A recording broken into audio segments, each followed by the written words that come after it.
Œuvre choisie de Mao Tse-tung, tome 2. Période de la guerre de résistance contre le Japon. Entretien avec 3 correspondants de l'Agence centrale d'information et des journaux Sao Tang Pao et Sin Min Pao. 16 septembre 1939. Les correspondants. Permettez-nous de vous poser quelques questions. Nous avons lu aujourd'hui dans le journal Sin Chonghua Pao vos déclarations du 1er septembre. Certains problèmes ont été abordés, mais il en est d'autres sur lesquels nous voudrions avoir quelques éclaircissements. Nous avons formulé nos questions par écrit. Elles se divisent en 3 parties. Nous serions heureux de connaître votre opinion sur chacune d'elles. Mao Tse-tung. Je les examinerai dans l'ordre où elles figurent sur votre liste.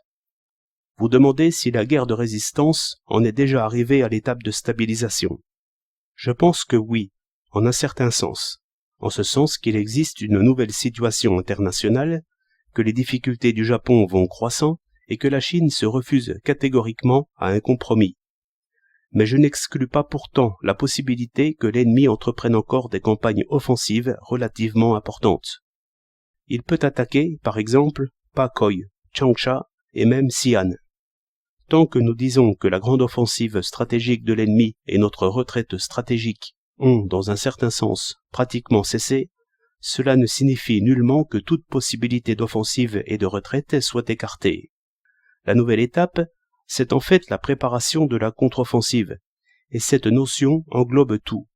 Autrement dit, à l'étape de stabilisation, la Chine doit préparer toutes les forces nécessaires à la future contre-offensive.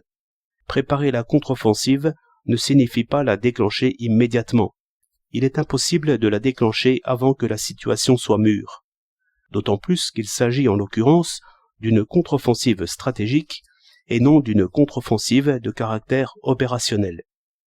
Des contre-offensives d'ordre opérationnel, comme celles qui nous ont permis de repousser l'ennemi lors de ses campagnes de nettoyage dans le sud-est du Shanxi, sont non seulement possibles, mais encore indispensables. Toutefois, le moment de la contre-offensive stratégique de grand style n'est pas encore venu, et nous nous trouvons actuellement dans une étape de préparation active en vue de cette vaste contre-offensive. À cette étape, il nous faut encore repousser un certain nombre de campagnes offensives que l'ennemi pourrait lancer de front contre nous. Si l'on considère séparément les tâches de la nouvelle étape, il nous faut, sur les arrières de l'ennemi, poursuivre avec ténacité la guerre de partisans, briser les campagnes de nettoyage de l'ennemi et faire échec à son agression économique. Sur la ligne de front, nous devons renforcer nos défenses militaires et repousser toute campagne offensive que pourrait déclencher l'adversaire. Sur notre grand arrière, l'essentiel est de poursuivre avec énergie les réformes politiques. Voilà concrètement en quoi consiste la préparation de la contre-offensive.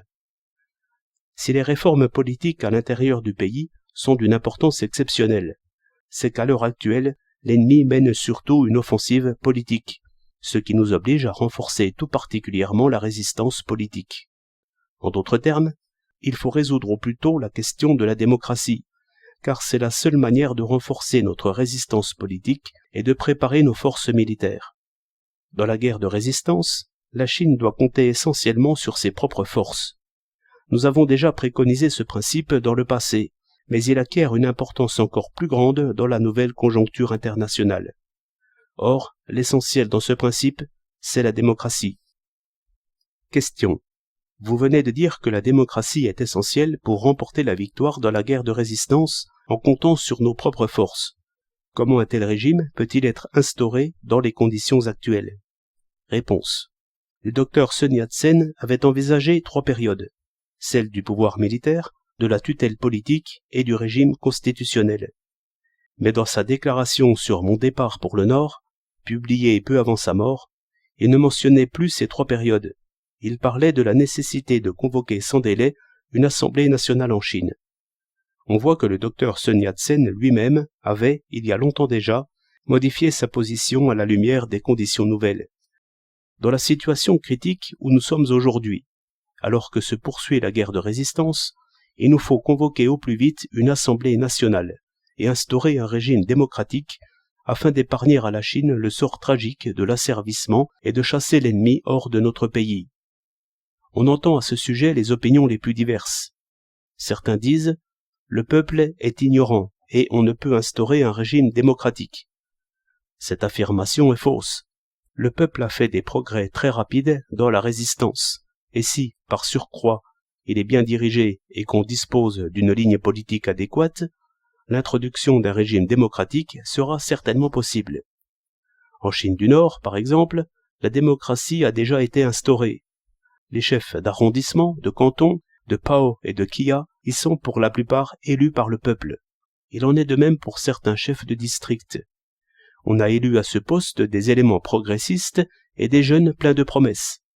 Cette question devrait être soumise à un débat public. Dans la deuxième partie de votre questionnaire figure le problème de la limitation de l'activité des partis hérétiques, soit celui des frictions qui se sont produites en divers endroits du pays. L'intérêt que vous portez à cette question est bien légitime. Il y a eu certes quelques améliorations ces derniers temps, mais la situation reste fondamentalement la même. Question. Le Parti communiste a-t-il précisé sa position sur ce point auprès du gouvernement central? Réponse. Nous avons élevé une protestation. Question. Sous quelle forme?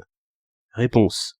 Dès le mois de juillet, le représentant de notre parti, le camarade Chou En-lai, a adressé une lettre au généralissime Chiang Kai-shek.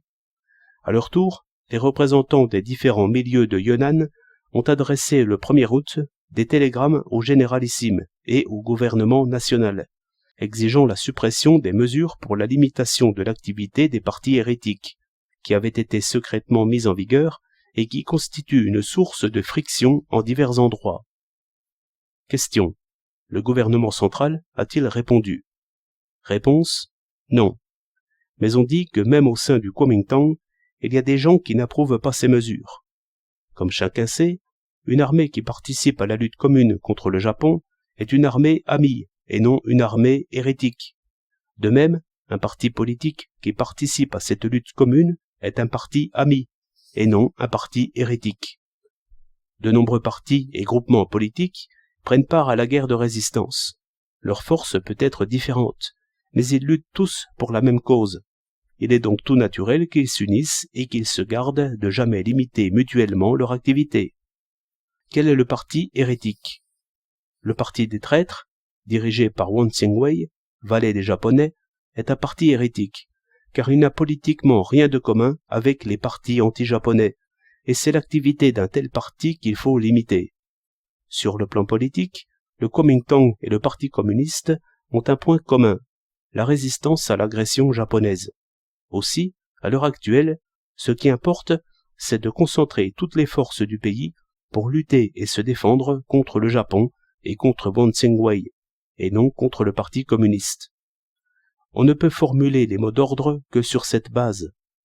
Won Tsing-wei a 3 mots d'ordre. Luttons contre Chiang Kai-shek, luttons contre le Parti communiste, soyons amis du Japon. Won Tsing-wei est l'ennemi commun du Kuomintang, du Parti communiste et de tout le peuple. Quant au Parti communiste, il n'est pas l'ennemi du Kuomintang, et le Kuomintang n'est pas l'ennemi du Parti communiste. Il ne leur faut donc pas se combattre ni limiter mutuellement leur activité, mais s'unir et s'entraider. Nos mots d'ordre doivent être différents de ceux de Won Tsing-wei, et seront leurs contraires, et toute confusion doit être évitée. Puisque Won Tsing-wei appelle à la lutte contre Chiang Kai-shek, il faut que tous soutiennent Chiang Kai-shek. Puisqu'il appelle à la lutte contre le Parti communiste, tous doivent s'allier avec le Parti communiste. Et puisqu'il appelle à l'amitié avec le Japon, tous doivent résister au Japon. Nous devons soutenir tout ce que notre ennemi combat et combattre tout ce qu'il soutient. Dans leurs articles, beaucoup citent souvent la phrase « Que tes actes n'affligent pas tes amis et ne réjouissent pas tes ennemis ». Elle est de Chao Fao, général de Liao Xiao, sous les Han de l'Est.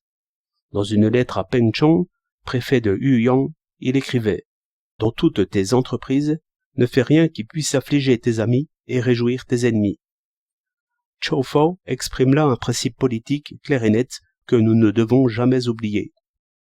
Votre liste comporte encore une question sur la position du Parti communiste à l'égard des frictions.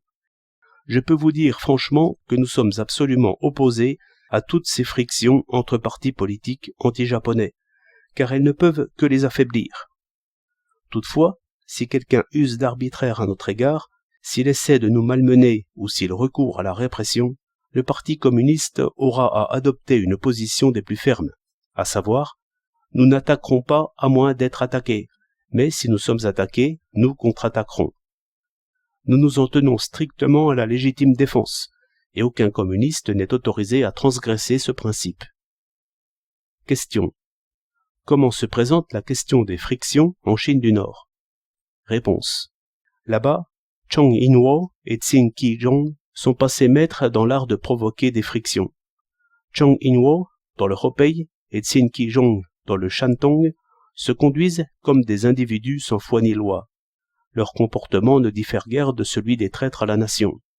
Ils font fréquemment la guerre à la 8e armée de route, et rarement à l'ennemi. Nous avons déjà remis au généralissime Chiang Kai-shek un grand nombre de preuves irréfutables à ce sujet, tel l'ordre de Zhang Yinhuo, enjoignant à ses subordonnés d'attaquer la 8e armée de route. Question. Y a-t-il des frictions avec la nouvelle 4e armée? Réponse. Oui, il y en a. L'incident sanglant de Pingyang a bouleversé tout le pays. Question. Certains disent, le front uni est une chose importante, mais, dans l'intérêt de l'unification, le gouvernement de la région frontière doit être supprimé. Qu'en pensez-vous? Réponse. On entend des sottises un peu partout. Ce qu'on dit de la suppression de la région frontière en est un exemple. La région frontière du Shensi Kanso Ningxia est une base anti-japonaise démocratique. C'est, au point de vue politique, la région la plus avancée du pays. Pourquoi donc la supprimer? D'ailleurs, elle a été reconnue depuis longtemps par le généralissime Chiang Kai-shek, et une décision officielle a été adoptée à ce sujet par le yuan exécutif du gouvernement national dès l'hiver de l'an 26 de la République. La Chine a certes besoin d'être unifiée, mais sur la base de la résistance, de l'union et du progrès. Si on cherche à l'unifier sur une base contraire, elle sera alors asservie. Question. Du moment que l'unification est comprise différemment, existe-t-il la possibilité d'une rupture entre le Kuomintang et le Parti communiste? Réponse. Si l'on parle seulement des possibilités, l'union est tout aussi possible que la rupture. Tout dépendra des positions du Kuomintang et du Parti communiste, et plus particulièrement de la position du peuple tout entier. Quant à nous, communistes, nous avons depuis longtemps fait connaître notre politique de coopération. Non seulement nous désirons une coopération durable, mais nous nous efforçons encore de la réaliser. Il paraît qu'à la 5e session plénière du comité exécutif central du Kuomintang, le généralissime Chiang Kai-shek a déclaré de son côté que les questions intérieures ne doivent pas être résolues par les armes. Devant un ennemi puissant et à la lumière de l'expérience du passé, le Kuomintang et le Parti communiste doivent absolument établir entre eux une coopération durable et éviter la rupture. Toutefois, pour écarter définitivement ce danger, il faut s'assurer les conditions politiques d'une telle coopération. Or, cela signifie qu'il faut poursuivre jusqu'au bout la résistance et instituer un régime démocratique. Si l'on suit cette voie, il sera possible de maintenir l'union et d'éviter la rupture. Cela dépend de l'effort commun des deux partis et de tout le peuple, et cet effort est indispensable. Persévérer dans la résistance et s'opposer à la capitulation. Persévérer dans l'union et s'opposer à la rupture. Persévérer dans le progrès et s'opposer à la régression. Tels sont les 3 grands mots d'ordre politique que notre parti a formulés cette année dans son manifeste du 7 juillet. Nous estimons que c'est seulement en agissant dans ce sens que la Chine peut éviter l'asservissement et chasser l'ennemi. Il n'y a pas d'autre voie.